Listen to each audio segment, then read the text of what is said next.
Bient Sport wordt mij mogelijk maken door Friesland Lies.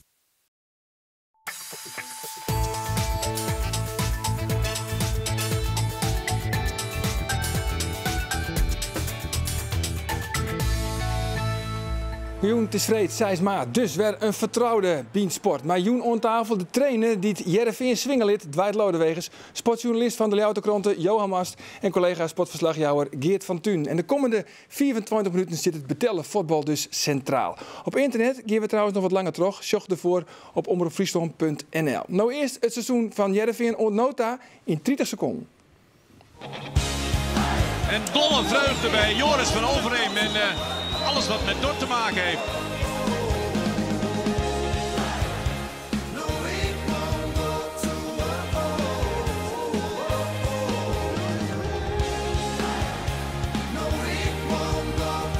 Je verwacht meer van de ploeg die het zo goed doet na de winterstop.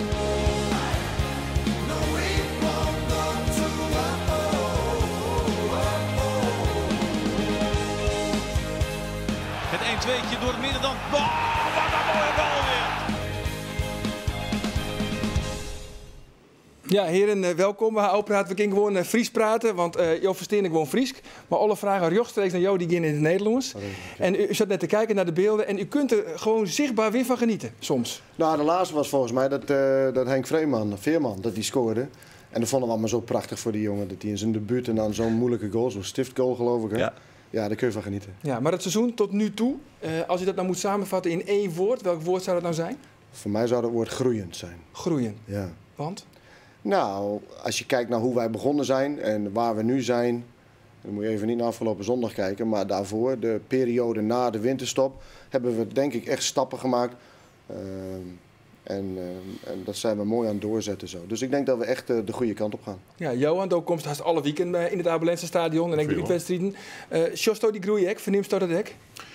Ja, ik kan wel merken dat het ja, dan, het is wel heel duidelijk dat er bepaalde spelers wel bijwezen moeten. Of dan just het wat minder, maar qua spel dit seizoen, ja, het is natuurlijk hartstikke mooi. Ja, en het lijkt het wel dat vooral na de winterstop het kwartje echt vallen is. Ja. En toch, als het om Jereveen gaat, heb ik nog wel het wisselvallig wel wat in het achterholen. Maar fantastische dingen, jongen. En als je Excelsior bijvoorbeeld, dan denk ik dat Johan gelijk had. Miste er dan te volle bepaal? Is die Joey van den Berg, is die Maarten de Roon zo bepalend dat dat verschil dan zo enorm groot wordt? Nou, ik denk dat de manier waarop wij spelen en de manier waarop wij trainen, dan moet alles in elkaar klikken. Hè? En als daar dan 3 belangrijke jongens daarvan wegvallen, dan kun je een probleem hebben. Nou ja, dan hoop je dat je dat met andere jongens kunt opvullen. Nou, en daar heb ik ook alle vertrouwen in. Alleen, dat is niet gebeurd. Kijk, er zitten jongens die heel jong zijn qua leeftijd. Ja, wel heel jong, hè? Onervaren. Maar over het algemeen vind ik, als we naar de winterstop kijken en we verliezen inderdaad van Excelsior, maar we hebben er ook 5 gewonnen. Waarvan volgens mij 4 fantastische thuiswedstrijden. Ja. Dus ik denk dat we wel op de goede weg zijn. Ja. Maar verloopt het seizoen een beetje zoals u had gehoopt? Nou, ik denk altijd dat je tot aan de winterstop als trainer, je bent nieuw bij zo'n club. En ik denk dat de voorgeschiedenis, en dat weten de meeste mensen natuurlijk wel, er zijn veel spelers weggegaan. We wilden ook op een andere manier spelen. De club wilde op een andere manier spelen. Het ging meer om ook het volk vermaken, de mensen vermaken. Nou ja, dat zijn hele grote stappen die je moet maken. Dan praat je niet over iets kleins, maar over iets heel groots. Daar heb je ook echt de tijd voor nodig om dat voor elkaar te krijgen. Dus voor mij, tot aan de winterstop, wat wij gedaan hebben, is, ja, vind ik echt heel normaal. Dat gaat met pieken en dalen. Dat betekent dat je thuiswedstrijden Go Ahead of Dordrecht of Heracles, die heb je er dan ook tussen zitten. Maar ik denk dat we na de winterstop, en dat zie je vaak na een half jaar, dat daar een stijgende lijn in gaat komen. En ik denk dat, ja. Ja, Johan, zo een doelstelling reëel wezen om te zeggen van Jereveen, maar eigenlijk met dit spelersmateriaal Savisa Europees voetbal, Helly? Nou ja, Savisa, dat is een beetje lessen natuurlijk. Want elke club heeft natuurlijk de maar minder periodes en betere periodes in een ploeg, maar in een seizoen. Maar Heerenveen heeft in deze eredivisie, Joey van den Berg die zei het ik al van een week een keer, die een stuk minder is dan Sien kerst maar deze selectie mast eigenlijk wel voor die play-offs rustig in kennen. Ja, en dat moet ik absoluut kennen. Ja. Zeker. Wat ik opvalt, tenminste dat valt mij dan weer op, dat jongens die het eigenlijk vorig seizoen een vrij dreig seizoen hingen, die ben nou eigenlijk heel bepalend. Dan denk ik aan Noordveld, Mark Oet en Joey van den Berg, die namens al een paar keer neemt. Zullen we even zien? Wat mooi materiaal. Van den Berg, paasje, Oet, 2-0. Eerst aanvallende middenvelder bij Heerenveen. Kan hier dus gaan uithalen van den Berg. Wat een schot zeg. Is hier Oet. En Oet is heel koelbloedig. 0-2.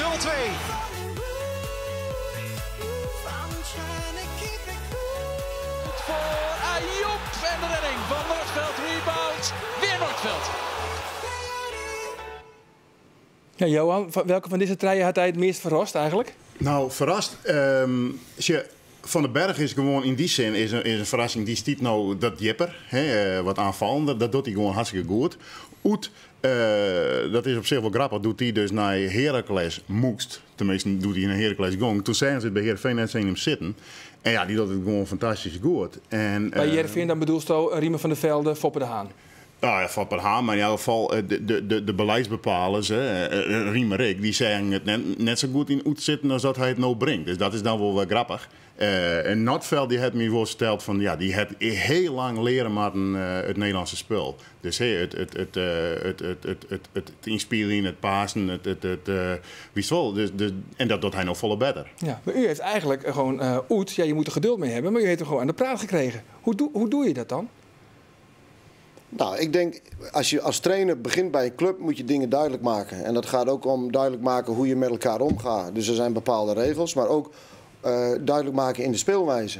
Dus daar zit in het begin echt heel veel tijd in als we de bal hebben. En als we de bal niet hebben, wat zijn jouw taken daarin? Wat zijn jouw taken in het team? En Mark die had natuurlijk in die eerste wedstrijden had hij wat problemen met het scoren van goals. Want uiteindelijk word je daarop afgerekend. Maar op een gegeven moment was hij los en is hij los. Maar u bleef maar vertrouwen houden. Ja, maar omdat gewoon Mark is gewoon een goede voetballer. Die kan gewoon, maar die heeft zichzelf ook veranderd. Hè. Ze zeiden wel eens dat hij een luie Duitser was. Maar dat is hij dus niet meer. Hij is hard aan het trainen. Hij zag een toekomst. Hij wilde het oppakken. En is daarmee aan de slag gegaan. Ja, en ook Joey van den Berg, ook zo'n type die vorig jaar vrij moeizaam, ja, vooral een kaart te pakken was eigenlijk. U heeft bewust gezegd van hij gaat iets naar voren. En hij bepaalt eigenlijk ook wanneer jullie gaan druk zetten. Ja, er wordt vaak van Joey gezegd, dat heb ik ook zelf aan bijgedragen, dat het die jongen is die goed het moment kan bepalen van wanneer zet ik druk op de tegenstander. Kijk nou bij Ajax uit bijvoorbeeld, hè? Hoe geweldig hij dat deed. Maar Joey is niet alleen maar goed in het druk zetten. Als dingen om Joey heen duidelijk zijn in het veld en hoe de verhoudingen liggen en wat de afstanden zijn en dat hij daarin keuzes kan maken, dat kan hij als de beste. Dus hij kan heel goed, dat noemen ze dan tussen de linie spelen en de bal ingespeeld krijgen. En hij is heel slim, hij is heel geduldig is hij. Ja, maar is hij ook een lastige jongen? Want we hebben allemaal, ik denk u ook, het artikel gelezen in Voetbal International. Daarin was hij redelijk kritisch. Ik zal hem citeren. Hij zegt daarin, we zien Foppe de Haan eigenlijk nooit. Maar de intensiteit van de training wordt wel mede door hem bepaald. En als je geen officiële functie hebt, vind ik eigenlijk ook niet dat je bepalende beslissingen mag nemen. Had hij een punt? Nou, ik heb hem daar al lang over aangesproken. Want wij kregen dat artikel onder ogen voordat hij geplaatst werd. En ik denk als je Joey nu zou vragen naar toelichting van hoe het nou werkelijk in elkaar zit, dat hij gezegd had, nou dan had ik dat niet moeten zeggen, want het was niet juist. Foppe die schrijft inderdaad een periodisering uit. Hè? Een team moet weten van wanneer kunnen we nou hard trainen, wanneer doen we wat minder, en hoeveel herhalingen en hoe zwaar. Hij schrijft dat wel uit, maar voor ons is dat een leidraad. Het is nooit zo geweest dat hij een periodisering uitschrijft en dat wij letterlijk gaan volgen wat hij zegt. Hij is inderdaad niet bij de trainingen. Hij heeft geen gevoel met de groep. Hij is er niet. Dus wij gebruiken dat omdat Jan van der Rel vorig jaar wegging bij de club. Die ging richting Vitesse. Zaten wij in één keer met een hiaat daar, hè, met een gat daar van wie vult dat nou op? We hebben Jelmar en Steven, en dat zijn twee jongens die kunnen alles hartstikke goed. Maar die zijn daar nog niet helemaal aan toe. We hadden dan nog even een beetje hulp van Foppe nodig, die daar de periodisering deed. Dus het is een leidraad en meer was het niet. Nee. Maar het feit dat hij zich daarover uit in de media, daar heeft u hem op aangesproken? Nee, ik heb hem over aangesproken, over hoe het nu werkelijk zit. Want ik vind het niet eerlijk naar Foppe toe, dat hij dat op zijn broodje krijgt of zijn bord krijgt. Dat is niet juist. En dat was ook niet juist. En Joey vond dat ook niet juist. Nee. Geert, dat heeft Dwight zelfs mij maken vorig seizoen, want dat is het volgen van Cambuur. Zo is het eigenlijk, als het mij met Koffega Liek is, zo is het parallellen. Nou ja, ik Dwight zei wat het publiek formatie. Ja, dat was het woord ook van vorig jaar in bij Cambuur. We gaan het publiek vermaken. We gaan niet in de kont hangen. We gaan lekker voetballen. Dat wat Cambuur nou nog doet. En dat brengt Dwight bij Heerenveen ook wel weer terug. Je ik kreeg de vraag van de supporters van Cambuur vanmorgen. Ik was even op een training. Vraag hem even of hij Cambuur ook mist. Dat leg ik hem maar even. Mis je Cambuur nog wel eens trouwens? Missen in de zin van dat ik daar een ongelooflijk fijn jaar heb gehad. Bijvoorbeeld, Dat heb ik nu ook bij Heerenveen. Maar dat had ik vorig jaar ook bij Cambuur. Maar ja, dat heb ik al vaak gezegd. Dat, ja, misschien ben ik een naïveling en dacht van dat veel makkelijker die overgang zou wezen. Ja, ik ben geen Fries. Ik ken de geschiedenis niet echt. Nou, misschien daar een beetje naïef in geweest. Ja. Ik mis het wel, want ik vond het een heel mooi jaar. Kijk, als supporters naar je toe komen, hè, in die businessclub daarboven of in de supportershome daar. En die zeggen van, met zo'n ploegie, net gepromoveerd uit de Jupiler League en met een paar aanvullingen, zulk voetbal spelen. En die mensen die zie je glimmen, nou, dan is het voor mij de loterij winnen. Dat is prachtig. Ja. Voor een trainer, voor spelers, is dat prachtig om dat te horen. Dat mensen echt vermaakt worden tijdens een wedstrijd. Nu maken we dat ook wel eens mee bij Heerenveen. Hè. We kennen de Vitesse, PEC Zwolle, Feyenoord wedstrijden. En dan is dat het. Ja, dat is geweldig. Ja, maar in die zin denk ik moet even onderbreken, Geert, want er werd meestal echt vermaken worden. Dat is bij de SV Mulier. En dat is er wel ook komen. Want dat is een hele bijzondere club. We praten AC4 want op het 4 maart. Dan is het 150 Elien dat Pim Mulier in Wietmassen Bennewaard. Letter zo hij nog een verneemd sportman worden. En de groenlezer worden van de moderne sportcultuur in Nederland. Het is lang lien, maar de vastzitter van de voetbalclub SV Mulier doet zijn best om de skierdienst toch een beetje nog in ere te houden.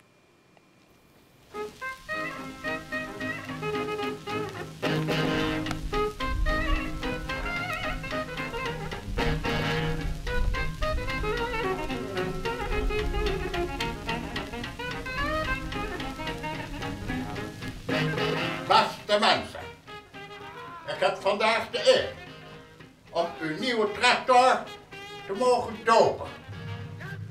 Mijn naam is Pim Mulier. Ik ben hier een ruime tijd geleden geboren, maar heb nu de mogelijkheid om eens even terug te komen. Om deze mooie nieuwe tractor te dopen. En zijn naam is Pimmetje. Baby, ik doop u Pimmetje. I'll be glad when you turn to rascal you. Boy, what is it that you got that makes my wife think you hot? Oh, you dog. Ah, you dog. Hey Brand, ik heb begrepen dat Pim Mulier nog in het echt jongen heeft. Ik heb inderdaad in het echt jongen, toen wie kan hier eens 12 denken en toen had hij hier dus dat west. En toen bekeert zijn sneude medisch. En toen heb ik wat aanmerken. En zo daar ken ik met een man hier een Roman wandelstak, een balhoed op en hij hier ons in. Heb je een echt mansje? Ja, hij wie een echt mansje, ja, dat wel, ja. En hoe gaan de meesten daarmee om door het eerst? Nou ja, ze houden nou afstand, want ja, dat wie een man, maar ze heeft een begrip voor hem, een gevoel voor hem. Ja, die een man van ons in. Ja, dat heb ik wel begrepen. Je woont in je mooi karakter. Ja. Dus rond nou van hem in de rij, hè, om samen te zeggen. Ja. Hier doet hij het zeker in de gaten wat die man budget hier voor de sport in Nederland. Ja, dat wist ik hier toen. Ik wist dan heel soort van want trots het keertje rijden en ik voetbalde dan zelfs wat en daardoor wist ik dat hier met dat was iets, dat hij een heel soort sport hier in Nederland bracht hier. En dat, dat vond me prachtig. Dus ja, ik kwam toen steeds. Nou, dan kon je hem zien.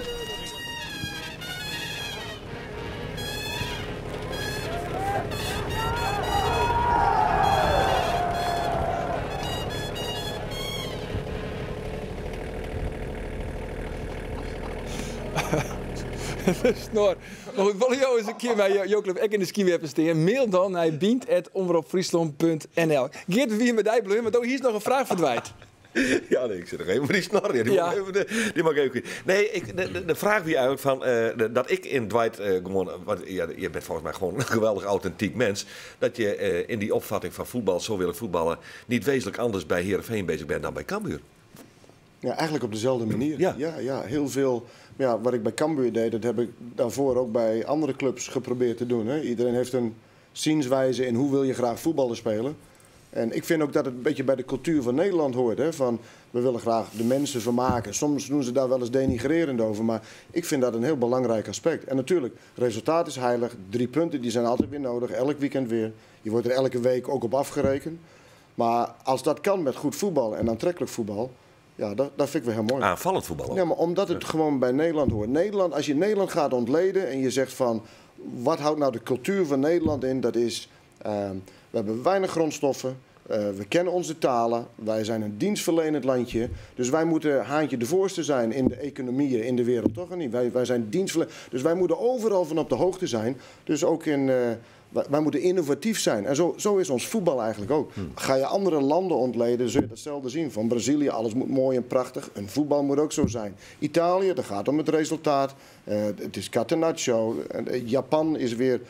De groep is bij elkaar, de individu, weinig creatief. Maar wel heel hard werken, heel veel lopen. Dus hoe landen zijn in hun cultuur... dat straalt ook altijd op het voetbal af. En ik vind dat dat bij de Nederlandse cultuur hoort. Ja. Even heel wat oorlogs, jongens. Want Excelsior, Dordrecht, Cambuur, 3 willekeurige ploegen.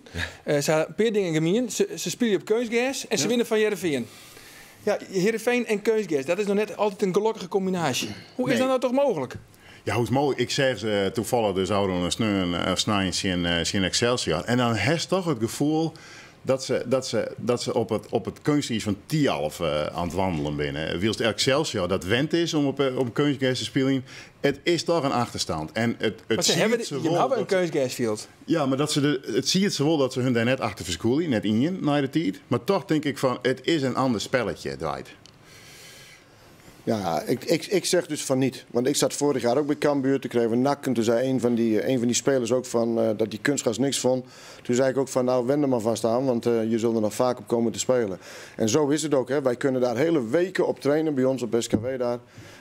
We spelen regelmatig tegen veel teams uit de eredivisie op kunstgras. Dus dan moet je gewoon gewend zijn.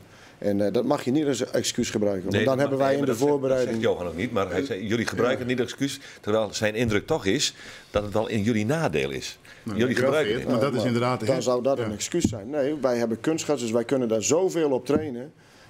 dat geen invloed mag hebben. En het is wel iets anders, want je ziet dan Joost van Aken die loopt dan onder die bal door. Want die bal stuitte toch anders. Hoger. Nadat ze hem in de warming-up niet besproeid hebben en daarna wel. En in één keer glijdt die bal door in plaats van dat hij... Dus het stuit het anders. Ja. Nou, dat was voor ons heel kostbaar op dat moment. Maar ja, je staat met 1-0 achter. Ja. Ik vind wel dat we in Nederland toch zitten wat kunstgras betreft, eerlijk gezegd. Het is in het negatieve of in het positieve? In het negatieve. Te veel. Maar dat is ja. Hoe zou dan? Nou, het is gewoon... wat ik zei, ik vind het een oorspultje. Het is wennen, het is heel oors. Het is gewoon... En in omringende landen... Door ze dat eigenlijk van, of zelfs helemaal net. Misschien wel stoppen met kunstgasveld. Als het mij persoonlijk vraagt, ja. Ja, maar goed, dat schiet aan net te kennen. En hoe meer te komen, hoe moeilijker dat het wordt natuurlijk. Ja, maar Dwight, als ik jou persoonlijk vraag... Ja, van... Geen enkele grote competitie in de wereld heeft kunstgrasvelden. Ze hebben allemaal gewoon gras. Ja. Dus ik vind eigenlijk ook dat als je een jezelf respecterende hoogste divisie bent... zoals in Nederland dan denk ik dat alles op gewoon gras zou gespeeld moeten worden. Ja. Alleen dat heeft ook een kwestie van financiën. Hè? Dus ook onderhoud, dus het kost geld. En zo'n kunstgrasveld kost ook geld, maar dan ben je jaren ermee klaar. Maar eigenlijk zou dat niet mogen. Nee, eigenlijk zouden we misschien ook wel elkaar moeten helpen daarin. Ja. Dat zelfs de grote clubs, de kleine clubs helpen in met tv-rechten of wat dan ook. Omdat onderhoud is hartstikke duur, dat kost geld. Ja. Jij kan bij Cambuur in Cambuur besluiten om dat kunstgras aan te leggen. Want anders moest er die veldverwarming in. Een enorme investering die ergens diep onder de grond ligt. Ja, kunnen we niet doen. Ja. Heb jij toen, wat was jouw reactie erop? Heb ik gezegd, oké, ik begrijp het? Of zeg je, nee, kom op, we moeten toch gewoon gaan spelen? Ik begrijp het wel. Ik bedoel, kijk... De situatie van de club, daar kan ik dan niks aan doen. En als die dan dusdanig is dat dat te veel geld kost, dan moet je dan... Nou, zo is dat. Zo gaat dus stel je voor als Heerenveen volgend jaar zegt van... jongens, het is niet anders Dwight, maar wij moeten nu volgend seizoen ook een kunstgrasveld aanleggen in het Abelense stadion. Dan heeft u daar begrip voor. Dan zou ik daar uiteindelijk wel begrip voor hebben, want we hebben het bij Cambuur ook gedaan. We hebben een hartstikke mooi jaar gehad. Het een sluit het ander niet uit. Van Cambuur is natuurlijk heel begrijpelijk. Die moest heel snel naar de promotie, moest er wat gebeuren. En dan is kunstgras het goed geven. Dus dat is allemaal heel logisch. Alleen nog principieel zou ik zeggen van kunstgras stoppen. Maar goed, dat is weer een principieel. Ja. U heeft gevoetbald in Amerika, u heeft gevoetbald in Canada. We kunnen zeggen dat u een avonturier bent. Hè? Onlangs heeft u nog bijgetekend hier bij Heerenveen. Ja. Voor 1 jaar. U sluit meestal een contract af voor 1 jaar. Heeft het feit dat u een avonturier bent, heeft dat daarmee te maken vooral? Nee, het heeft vooral te maken met, ik wil niet te lang aan iets gebonden zijn. Dit is een heel vluchtig vak, hè. Je kunt zo wegwezen, van beide kanten ook uit. En ik denk dat die verplichting daar helemaal niet te lang moet zijn. Kijk, ik kan wel ergens bedingen dat ik 3 jaar teken en na 1 jaar problemen heb. En dat ik dan nog 2 jaar mijn geld op zou strijken, daar heb ik helemaal geen zin in. Als ik dus 1 jaar teken en ik ben bij een club en het bevalt van beide kanten en het gaat goed, nou, dan gaan we praten en dan doen we er 1 jaar bij. En als dat niet zo is, nou, dan zijn we even goede vrienden, maar dan zijn we ook uit elkaar. Ja. Maar eens een avonturier, altijd een avonturier, toch? Dwight? Ik zou ontzettend graag nog een keer naar het buitenland willen op mijn oude leeftijd. Welk land? Ik zou heel graag naar de Verenigde Staten, naar Canada. Daar heb ik 10 jaar gespeeld, vroeger als speler. En er zijn een paar streken bij waar ik zo onvoorstelbaar mooie natuur en mooie stukken land vind. Daar zou ik nog wel 2 jaartjes willen trainen. Ja. Ja, mooi vooruitzicht. Jongens, het is tijd voor de quiz. Aha.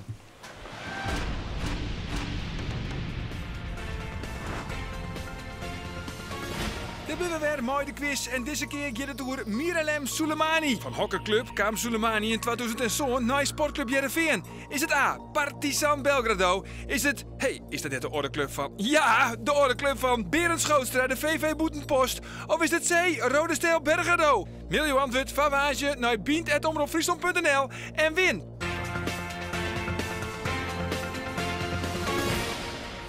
Ja, en win 2 kaartjes voor de topper. De wedstrijd van Takkenwieke, Heerenveen, Chin, Ajax. En de winnaar van Vlienwieke die zit nou onder in beeld. Dat is Kelvin Tuinstra van de Rottevallen. En hij wint de Cambuur Retrobal. Lokweensje dit mooi. Op de radio trouwens, toch weer weer wierdwaardig verslag van de beide betellen voetbalwedstrijden. Sneur een extra lange radio-uitsturing. Want om 7:45 tot Rolf de Vries verslag van de wedstrijd ADO Den Haag, Chin, Heerenveen. En Geert, hij zit in Zwolle. En dat van 7:45 verslag van PEC Zwolle, Chin, Cambuur.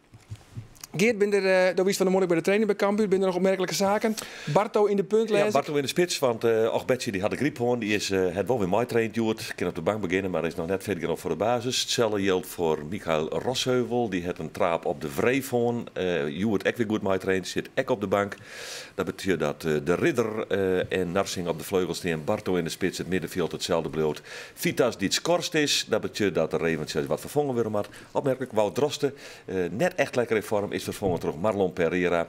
En dat krijgen we weer een centrum van McIntosh, met Rijnen. En op de linkerkant Lucas Bijker. Kijk eens aan, ben we helemaal weer bijpraten wat Cambuur onbelangrijk. Hoe zit het met Heerenveen? Joey van den Berg, kan die spelen? Ik denk dat Joey wel kan spelen, maar dat ligt eraan hoe die morgen terugkomt na vandaag, hè, de reactie erop. Bepaalt hij dat zelf? Nee, dat bepalen we samen. Hij, de medische staf en mezelf. Maar als Joey zegt van ik kan spelen, dan staat hij in de basis? Dan staat hij in de basis. Oké, en hoe lijkt het met Sam Larsson? Sam, dan moeten we een keuze maken of we wat het risico willen lopen. Een hamstring is toch wat anders als wat Joey heeft. Dus dat kan ook nog wel eens risicovol zijn. En willen we dat risico lopen? Ook dat wordt morgen beslist. Ja, en het is weer kunstgras, hè? Het is weer kunstgras. Ja, 4e keer op rij ook. Ja, het is net om je 11 in. Maar ja, wat veel sto in? Weer een in? Nou ja, dat zou samen kennen, hè? Op een traaien. Een in of het... U zegt net, het mag eigenlijk niet uitmaken, maar is het toch niet vervelend? Gaat het ook niet in de hoofden meespelen van die jongens van ja, weer? De enige momenten dat ik hierover hoor is hier, nu. Zo. Ik hoor die jongens daar niet over. Zelf denk ik er ook helemaal niet aan. We gaan naar ADO Den Haag en dan zit helemaal niet bij mijn hoofd. We gaan weer naar kunstgras toe. Nee, het is gewoon zo. Het is een voldongen feit. Klaar. Toch Dwight, nou ja, en dan houden we erover over. Maar je ziet het meteen eigenlijk dan al. Hè? Je denkt, wij zijn er ook niet van tevoren in die zin mee bezig. Maar als de wedstrijd begint, dan heb je het meteen eigenlijk al. Ja. Nou ja. Maar goed, we horen erop. Ja, welkom waarom bij Beansport. Hier op internet praten we nog even terug. Maar Heerenveen-trainer Dwight Lodewegen, sportjournalist van de Leeuwardenkranten Johan Mast en Omroep Friesland sportverslagjouwer Geert van Thun. Ja, u heeft net al aangegeven, u heeft gewerkt bij verschillende clubs in binnen- en buitenland. Is het nou bij bepaalde clubs toch heel anders dan weer bij een andere club? Of is het eigenlijk overal hetzelfde? Omdat u wel altijd dezelfde speelwijze hanteert. Oh ja, en dat bedoel je. Nou, ik moet zeggen dat als je in Japan een bepaalde manier van spelen wilt doen zoals je dat hier eigenlijk doet, hè, met Cambuur, met Heerenveen, dat is toch wel lastiger. Omdat mensen daar niet echt creatief zijn. Dan gaat het om de groep, het gaat niet om de individu. Dus in die groep is weinig creativiteit. Dat is veel uren maken, hard rennen, heel hard lopen. De linkerspits zou ook zomaar rechtsback kunnen zijn. Het lijkt allemaal op elkaar. Dus om dan zo'n speelwijze zoals wat wij willen... je kunt niet zeggen dat Sam Larsson ook rechtsback kan spelen. Dat zou misstaan. Terwijl het daar helemaal niet misstaat. Dus soms is dat best lastig. Ja. Maar ook wel leuk en uitdagend. Ja, wel heel erg uitdagend. Want de mensen zijn heel anders en reageren heel anders. En praten heel anders. En waar jij denkt van, dan kom je binnen van, nou dat gaan we dan eens even doen. Dat is trouwens verkeerd. Niet denken van, we gaan alles veranderen. Maar ja, dat valt dan nog wel eens tegen. Ja. Houdt u zich eigenlijk al bezig met volgend seizoen? Want u heeft er 1 jaar bijgetekend. Kijkt u daar nou stiekem ook al een beetje naar? Nou, eigenlijk niet. Want eigenlijk hebben we helemaal niet eens zoveel dingen hoeven te bepraten. Slagveer heeft verlengd, Droon heeft verlengd. Ja, maar dat wel. Hè, dat wel. Van, we moeten eigenlijk dit elftal zoveel mogelijk intact houden. Terwijl we ook wel weten dat er waarschijnlijk weer een paar bij zijn die niet houdbaar zijn. Nou ja, dan gaat het erom. Wat hebben we in de scouting staan? Ja, alles wat de boer niet zelf heeft in zijn eigen moestuintje, moet hij gaan kopen in de winkel. Dus wat wij zelf niet hebben aan jeugdig talent, dat zullen we dan ergens anders op moeten gaan halen. Hoe groot is de kans dat bijvoorbeeld een Mark Oet vertrekt? Enig zicht op? Nou ja, als daar de optie van gelicht wordt en daar zou nog een jaar aan vastzitten, dan kan ik me wel voorstellen dat ze die optie lichten met het idee van misschien gaan we wel verkopen als er een mooi bod komt. En zo niet, dan houden we hem, dan hebben we nog een jaar profijt van hem. Ja. Maar dat zou zomaar kunnen. Hoe is de toekomst van Heerenveen, dit Heerenveen? Dit jaar vind ja, ik denk inderdaad, die optie die is natuurlijk lichten op Oet en Noordveld. En dan is de afwachting van hoe komt het maar dat soort lui. Blowen ze. Ja, er zit enorm veel rek volgens mij in deze ploeg. En ik denk dat een heel veel de jongens wil blowen. Dus en nogmaals, in deze eredivisie is heel veel mogelijk. Als dan wat de routine van het Berg en de Roon Horst en zo. Ja, dan kerst, en het bloot het bij elkaar en het groeit nog meer naar elkaar als een elftal. Je kunt dus een keer zeg maar bouwen aan een ploeg omdat het ook bij elkaar blijft. Ja, dan kun je in deze Eredivisie lachen, volgens mij. Ja, dan kun je lachen, ja. Want ja, je moet altijd maar wat afwachten van wat je ervoor en wat bloter. Bijvoorbeeld een Pele van Anholt, die zouden ook weer in de belangstelling staan van of ze Twente en Feyenoord. Ja, maar Twente die had die had helemaal geen cent meer natuurlijk. Nee. Maar is het dan logisch dat misschien toch nog een Lucas Bijker de overstap maakt naar Heerenveen? Want u bent nogal gecharmeerd van Bijker. Nou, dat was ik toen zeker. Ja, in mijn jaar, vorig jaar, was het prima met hem. Ja, er waren er wel meer. Grote stappen gemaakt toen ook. Prima, ja. Ja, onder andere ook Betje, want dat blijft toch altijd wel een opmerkelijk verhaal, hè? Ja. Hoe hij in Leeuwarden terecht is gekomen. Hij belt me gewoon op en zegt, how you doing, coach? Zegt hij. Ja, goed, ja, nou, Bart, ja, oké. Ja, tuurlijk ken ik jou nog van een x-aantal maanden in de Emiraten. En die belt op van, ja, niks te doen. Ik zeg, ben je in shape? Kun je overkomen? Ja, hij komt over, scoort 5 keer in zo'n oefenwedstrijd en hij staat onder contract. Ja, ik bedoel, gekker kun je het niet maken. En hij was wel een bijzondere morgen daar in de Epe, Dwight, hè, toen hij ook Betje daar kwam. Hij schiet hem links binnen, hij schiet hem rechtsbenig binnen, hij kopt er 1 op goal. En het waren geen makkelijke goals, hij schiet er zo 5 binnen. Ja. Dus iedereen was van, wat gebeurt hier? Binnen het uur, hè? Want je hebt hem na een uur afgehaald. Ja, na een uur afgehaald. Want ik denk, straks scheurt hij alles af, want die heeft een achterstand. Die had even een poosje even niks gedaan. Maar het is ook gewoon een geweldig persoon, is dat. Heel mooi mens. Ja, want hij is op het top sportman. Hij verzorgt zichzelf ook heel goed. En u vertelde voorafgaand aan de uitzending van... Als hij zijn schoen vastmaakt en hij heeft zijn veter vastzitten, dan heeft iedereen zich al aangekleed, bij wijze van spreken. Dat moet allemaal heel secuur en precies moet dat zo zitten, op de goede plek zitten. Dus ook de spelers waren hoogst verbaasd dat na de training, hij laat zich verzorgen, hij staat onder de douche en hij is met zijn dingen bezig en de cooling down. En dan zijn hun eigenlijk al op weg naar huis toe, terwijl hij nog bijna in zijn onderbroek zit daar. Dus echt een prof die zichzelf goed verzorgt. Ja, ik ben niet kijken hoe de doelstelling is van Sportclub Heerenveen. Even naar Cambuur. Want ik heb begrepen dat de algemeen directeur van Cambuur, Art de Graaf, die had het bidboek van de UEFA ook intussen invult. Hè? Want ja, als je Europees voetbal helje, dan moet je zelfs al je voldwan onregeltjes van de UEFA. En dat is een dik boek is dat. En die had hij intussen toch ook maar invult. Ja, ik zoek het met wan, hè? Want je weet het net. Hè? Als nou naar de stemming bij Cambuur, nou weet ik wel, die stemming wie er na Heerenveen en voor NAC en dan verliezen ze weg van NAC en dan zakt dat weer wat in. Maar dan pak je toch de winst in Heracles en nou is PEC Zwolle weer de club. Als we nou winnen, dan kunnen we wel eens in de flow komen. Stel je voor dat het inderdaad gebeurt. Twente er is stuivertje gewisseld. Cambuur is 8e. Het verschil met PEC Zwolle, de nummer 6, is 6 punten. Stel je voor, ze winnen, is 3 punten. Ja, ik zou het maar invullen net. Ja, sowieso, of bij de beste zoon, bij de eerste zoon, hij is sowieso play-offs. Ja, en misschien wel de eerste 8 aan de beker. Als Twente dus de bekerfinale, of de beker wint. Of PEC Zwolle. Dan hebben ze de eerste 8. Ja, dat kan best.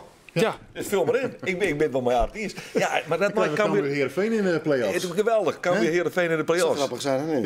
Ja, dan hebben we de Frieske derby op een hei. Dat is dan prachtig. Ja. Maar in hoeverre is uw stem bepalend eigenlijk bij contractverlengingen? Daar hebben we net ook al even over gehad. Maar in hoeverre heeft u daarover een veto? Nou, ik denk niet echt dat ik een veto heb. Het is meer op basis van... ik vind ergens iets van en de club vindt ook ergens iets van. En ik denk dat het zo is van als ik nou absoluut ergens niet mee eens ben, dan zal het denk ik ook niet gebeuren. Maar andersom ook. Als ik iets vind en de club vindt echt van niet, dan gebeurt het ook niet. Dus ja, maar waarbij de club wel leidend is natuurlijk. Ja, maar je zit er vaak wel op in je lijn. Ja, ik bedoel, daar is helemaal geen vraag over zelfs. Ik bedoel, op een gegeven moment moest Daly, die ging weg naar Ajax als voorbeeld. En daar kon zoveel geld voor gebeurd worden. Ja, dan moet je dat niet willen stoppen zelfs. Dat moet je niet willen. En dan moet er een opvolger komen en dan wordt er praten over leren in Duarte. Dat laat ik al een beetje in de lijn der verwachting. Ja. Dan wil je extra maar door uit. Ja, nou, leren was van harte welkom natuurlijk. Hè. Hartstikke mooi. We hadden Simon Tern ook al binnen. Hè. Dus de laatste vraag die verstond ik niet in het Fries. Nee, daar waren jullie vrij snel over uit. Dan moet Duarte maar de opvolger worden van Sinkgraven. Nou, nee, dat was niet zo. Wij hadden gewoon Simon Tern, Martin de Roon, Joey van den Berg. Daar hadden we gewoon nog een 4e goede, ervaren middenvelder bij nodig. Want die hadden we niet. Hè? Dus het was niet zozeer, ja, je kunt het de opvolger van Sinkgraven noemen, maar niet noodzakelijk in de basis. Maar je moet een goed aantal goede middenvelders hebben. Ja, want mocht Oet Vodgien, had Jervin dan mij een Henk Veerman, de opvolger, eigenlijk al een beetje in de hoes? Of is hij meer een pinchitter in die 9? Nou, ik denk dat Henk Veerman een pinchitter is. Op dit moment misschien nog. Maar ik denk dat dat echt een jongen is die in de toekomst voor de basis wil. Daar hoe ze net heel erg ingewikkeld doet het waren volgens mij. Nee. Hoe kijkt u daar tegenaan? Henk die kan nog zulke grote stappen maken. Kijk, want je kunt ook een lichaam of een mens kun je ook testen. En er zijn zoveel voorwaarden waarin hij nog hele grote stappen kan maken. Hij is nu aan het snuiven een beetje. Alles is anders voor hem als bij zijn vorige werkgever. Het is allemaal nieuw, dus hij neemt het allemaal in zich op. Geef hem een x-aantal maanden en dan gaan we met hem aan de slag. Want hij kan echt goed voetballen. Hij kan echt goed. Want hij is technisch. Ja, hij kan echt goed voetballen. Ja, want er wordt wel gezegd, hè, dat is een van de laatste culthelden. Hè, en dan komt hij in een rietje met Gerald Sibon en met Henk Veerman. Kamataru wordt er ook neemt. Ja, maar dat is wel heel erg snel, toch? Hoe krijgt hij dat toch voor elkaar? Dat is ook wel heel erg snel, maar het is wel heel leuk dat zo'n jongen gelijk goed ligt bij het publiek. Maar hij ligt ook goed in de groep, want iedereen mag hem. Het is gewoon een mooie, nuchtere gozer. Maar wat is dan de verklaring? Ja, de vraag is al heel vaak gesteld. Maar... Ja, dat weet ik ook niet. Maar ik heb wel een idee van... Als zit je om zo'n tafel heen, wij glimlachen al als de naam Henk Veerman valt. En dat is eigenlijk overal zo. Ja. Als je met de scouting om tafel zit en je praat over dingen en Henk Veerman, dan zeg je, raar is dat iedereen zit te glimlachen nou dan. Hè? Ja. Gek is dat. Dat was al toen hij nog niet eens bij het Abelense stadion speelde. Jawel, nee, toen hij er al wel was. Toen hij er wel was. Van, ja, dan iedereen moet daarom lachen. En als hij dan die goal scoort tegen PEC Zwolle, dan ligt iedereen ook in een deuk. Maar dat is toch mooi? Ja. Prachtig. Daar is er misschien een verklaring voor.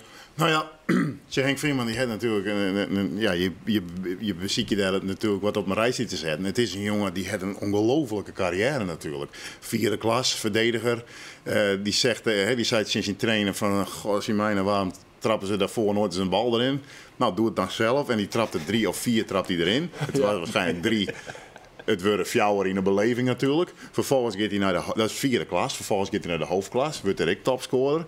En ik heb vorige week hem interviewd voor de krant. En dan trainers die het nooit in hem zitten sjuggen. En tegen de stormen in helpt Henk Veerman altijd vrij schouderophalend. Komt hij bovendrijven. Hele nuchtere jongen. Dus elk niveau waar hij volgens mij weer heuger op komt, pakt hij wel weer bij of zo. Ja, heel bijzonder. Hij is eigenlijk kwam als opvolger van Thomas Dalgaard. En hoe kan het nou toch dat zo'n Dalgaard het dan net opredt? Waarom heeft hij het nou niet gered? Thomas Dalgaard. Ja, dat weet ik ook niet. Op dit moment heeft hij dat niet gered. Nee, hij is ook momenteel niet meer bij de club. Verhuurd is hij dan. Ik vond dat hij dus niet fit hier kwam. En dat bedoel ik mee dat het niet zijn eigen schuld was. Maar er wordt anders getraind. Er werd anders getraind bij zijn club. Daar heeft hij wel heel knap al die goals gemaakt daar. Was topscorer van Denemarken. Ja, je haalt niet zomaar iemand binnen. Je haalt een topscorer binnen, 30 jaar. Je weet ook, je geeft hem een contract voor 3 jaar. Ja. Die ga je niet meer met winst doorverkopen. Maar daar blijkt wel een portie vertrouwen uit. Soms zit je, ik kan er niet zo goed wat over zeggen. Maar soms zit je goed en soms zit je niet goed. Nou, dat was gewoon op dat moment niet goed. Je weet heel niet wat er allemaal nog kan gebeuren. Hij is wel veel fitter geworden. Hij is ook gewicht kwijtgeraakt.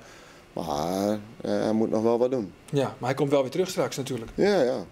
Zit je er weer mee? Nee, ik zit nergens mee. Oh, gelukkig. Nog even door Cambuur, want Cambuur rekken dus Dejan Melek, Ratje Circuit. Ja. Die gaat weer waarom naar Ajax. Is topscorer van, is alweer waarom. De topscorer van Ajax 2. Redt het net op in Ljouwert. Hoe is dat nou weer mogelijk? Ja, dat is eigenlijk wel een... Neem een slokje water. Ja, neem een slokje water. Dat is een mysterie. Althans, ik vind het een beetje een mysterie. Ik heb die jonge voetballersjongen in de eerste oefenwedstrijd tegen een Griekse club ergens in Oosterbeek was op trainingskamp zitten en hij knalde er een vrije trap zo fantastisch in. Ik dacht, dit is het. En dan krijgen ze net aan de praat. En waar zit dat dan in? Ik weet het net. Dat is een mysterie. Henk de Jong roept een heel ordelijk weekend. Hij komt erom. En hij komt er net. Dat bleef dus hingen. Ik vind het onverklaarbaar, want ik vind het een fantastische voetballer. Ja, en dan komt het moment, zeggen jongen, maar nou voordat de irritatie taslacht en voordat dat van invloed is op het groepsproces zoals wij dat verregen hebben, is het beter dat snel maar gist. Nou ja, hij heeft keurig afskeer naar mijn Mon Chéri tabletjes, jazeker. Ja. Hey, maar het is wel een beetje een vergelijkbare situatie, wat Jereveen dus hier maar in Dal gaat. Maar Meeleg, waar woe Meeleg net? En Ajax die pakt hem. En dat weer sensationeel. Dat hij naar Ajax gaat. Die jongen die kon oerl hinnen. En dan komt hij bij Cambuur tegen. Nou, dat is een die het verschil maakt. Die zal het verschil maken. Onvoorstelbaar. Verbaas je dat soms ook?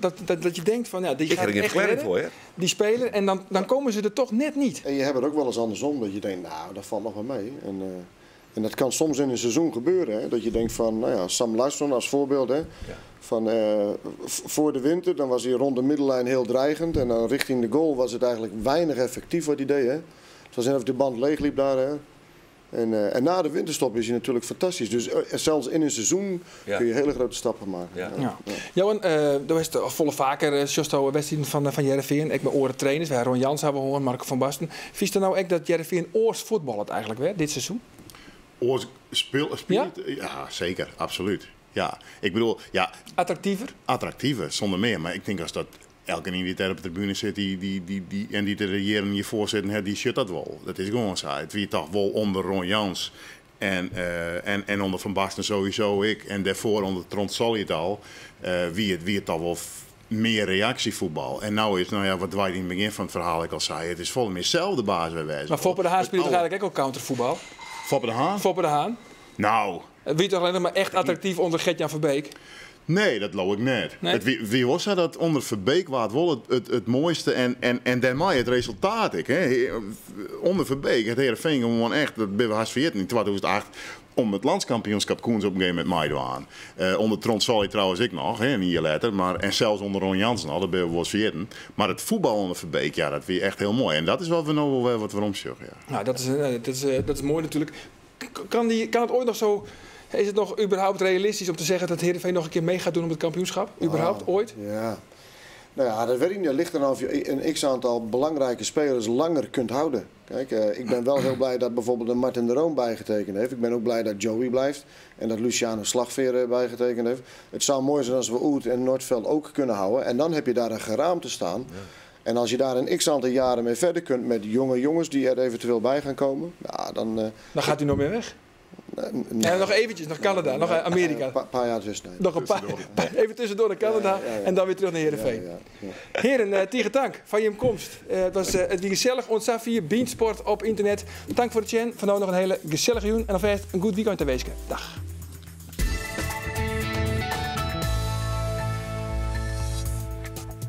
Hey Johan, Beansport had bellen. Ze willen een toto hebben van Dijk van Zwolle Cambuur. Doe maar staan, Jouter. Tot zelfs maar. Oké, speel het Berend Skoorstrijk maar? Nee! Nou, dat zit ik er niet. Beansport, waar het mij mogelijk maakt door Friesland lies.